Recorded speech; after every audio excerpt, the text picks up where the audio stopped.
across the Illawarra, South Coast and Southern Highlands. This is Win News. Tonight, a Port Kembla fire leads to evacuations in Wentworth Street. Drivers warned there'll be no mercy from police this long weekend. And a new passenger service for Kiama after its taxi service folded. Good evening and happy Friday. I'm Bruce Roberts. Also tonight, celebrating Wollongong's UCI Bike City status with a September community ride. Tenants were lucky to escape after a Port Kembla laundromat burst into flames last night, moments after employees shut up shop for the evening. Investigations are now underway and homeowners are being reminded to check their smoke alarms and electrical appliances as the weather cools. A fire burns at the back of a laundrette. We're going to get to those tenants.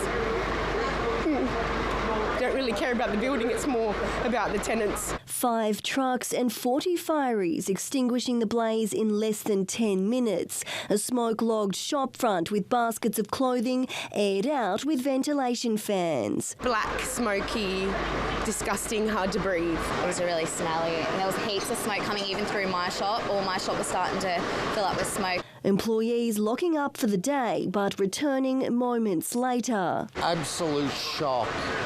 Yeah, shocked that the laundry did catch on fire. Fireys containing the blaze to one floor, stopping the spread to neighbouring homes and businesses. So I was scared my shop was going to end up on fire as well, so I was just in there just trying to get anything that was personal and important out of there. They managed to evacuate people from either side of the fire and at the same time also search the unit above to make sure persons weren't at risk. Fire and Rescue is still working to determine the cause, but it's not being treated as suspicious. The fire being a smouldering clothes in the laundromat on the ground floor, an overheating electrical type issue. All it was a rack of clothing that caught on fire with a bit of oil on clothing. People bringing their work clothes and stuff in to the laundromat. Something as simple as that can spark a fire.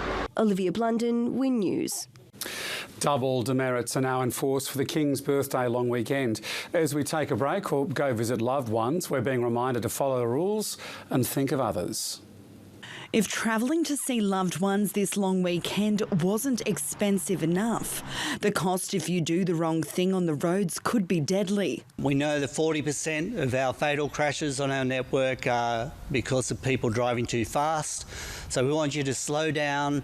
We know that if you're travelling at only 5 kilometres over the limit in a 60 zone, you double your risk of a crash. Across the state and locally in the Illawarra, police will be out in numbers, cracking down on road rule breakers and fatigued drivers. Yes, being tired can be the same as being under the influence of drugs and alcohol, and we will be out targeting fatigue as well. So we do ask that you stop and take a break if you are travelling long distances. This year, 148 people have died on state roads. There's already been 129 injury collisions this year, as well as 2 deaths in the Illawarra region. Drive safely, consider others, because it's not just your life that's at risk, it's all of those around you. It's a simple message: stop it or cop it and find a plan B. Police are aware of every way that you can get home, and we do provide coverage on those back roads, so don't think that avoiding the main roads will be a way to get home if you're doing the wrong thing. Double demerits wrap up on Monday night at 12. Sky Hull, Win News.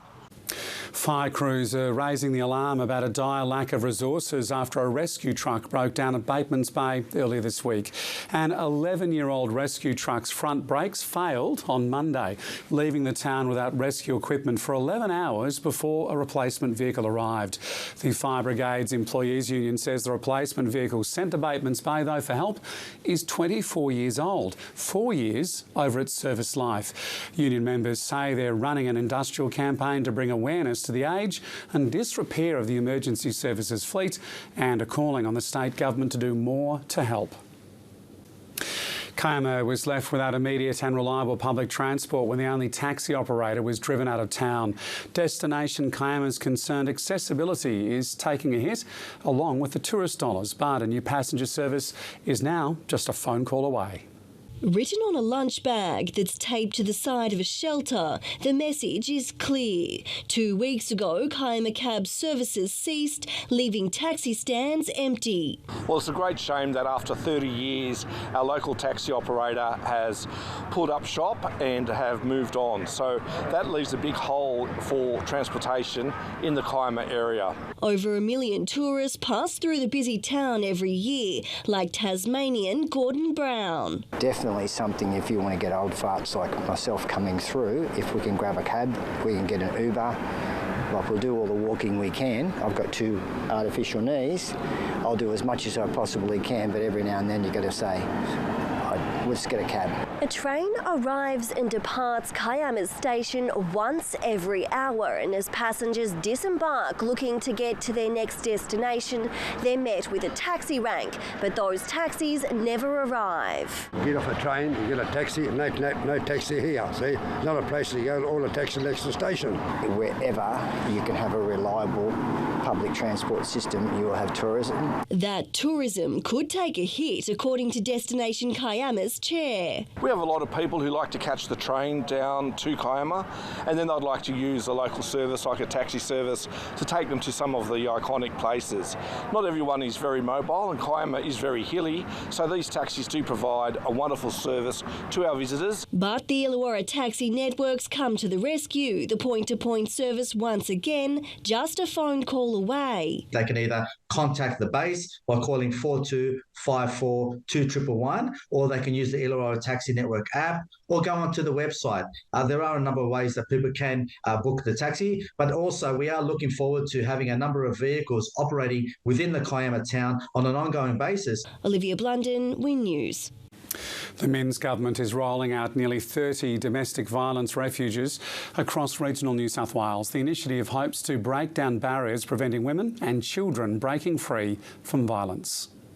156 women and 51 children have been killed at the hands of a loved one in New South Wales since 2012. Last year alone, we had 33,410 reports of domestic violence assault to police.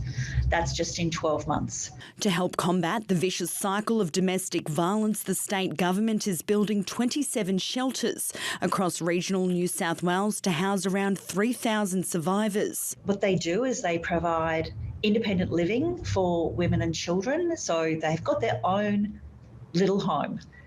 But then around them, importantly, they have access to support services. The new centres will be located at 27 locations across regional New South Wales, including the Illawarra, Dubbo, Griffith, Lithgow, Wagga Wagga and Queanbeyan. These will roll out up until 2026, but the really good thing is that some are already open and construction will be starting on a large number, particularly those 27 in the regions, in coming weeks and months. The move welcomed by DV Support and Homeless Service SASI. The key strategy here is safety. These accommodation sites for crisis or women's refuges are going to create safety for women. However, interim CEO Diane Mann says still more needs to be done. We're in week 22 and 23 women thus far have been killed. Many years ago we had 1 woman a week and we still have 1 woman a week. And this is not through a lack of trying, this is not through a lack of initiatives. Sky Hull, Win News. Wollongong is celebrating its UCI Bike City status and continuing its push to be a cycle city with an annual community bike ride. The ride will see more than 1,000 participants of all ages and abilities take to the streets of Wollongong on September 24, marking 1 year since the UCI event. It's a great way to involve all aspects, all people in the community to celebrate cycling. Riding on closed roads is going to be amazing, and as well having the Cycling Expo where all the community partners can be involved. There's a lot of wonderful cycling initiatives happening all around Wollongong. The event will take place around the harbour, foreshore and Lighthouse Precinct. As more consumers turn to online shopping, the threat of parcel theft is also growing, and so too are the number of security camera clips posted to Facebook. This vision was shared to a Kiama community Facebook page yesterday afternoon. The post claiming the person in the video snuck in and stole a parcel left at the front door. Police say they are aware of the incident and are continuing investigations.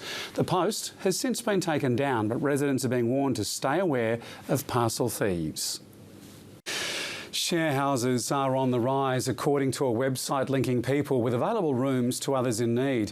As living costs soar, there's a rise in those searching for housemates to share the financial load.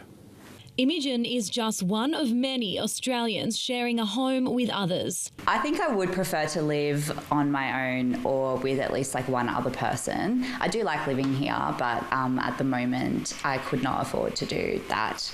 I don't know if I would be able to afford to do that in future either. Flat share arrangements are on the rise as people grapple with the cost of living and the great Australian dream falling by the wayside. I have definitely dreamed of buying a house. I think everyone has, but it's just the dream is fading away. And while share houses serve a purpose at a time, bringing costs down and curbing loneliness, Imogen says years of living with others can come at a cost. Just having to share the spaces, having to share the chores, duties, like, you know, splitting the roles between people. That type of stuff I find is really hard. According to flatmates.com.au, this shared style of living has hit an all-time high, with a 70% increase in new members. We welcomed 70,000 new members in May alone and had 175,000 active members looking for a place to live or for a new flatmate to move into their home. With home ownership harder to achieve, young people staying at home for longer and older demographics finding housemates to help with the burden of costs, experts say flat share is here to stay. Share accommodation is becoming a long-term and legitimate way to live for many people, and due to the cost of living and the current rental crisis, more and more Australians are turning to share accommodation. And as the housing crisis looms, I'd love to see more homeowners and empty nesters rent out their spare rooms to help take pressure off the rental crisis. Romy Gilbert, Win News. And up next on Win News this Friday, a Wollongong distillery raises a glass or two this International Gin Day. And despite a dumping last month, the ski season's soft start due to a lack of snow.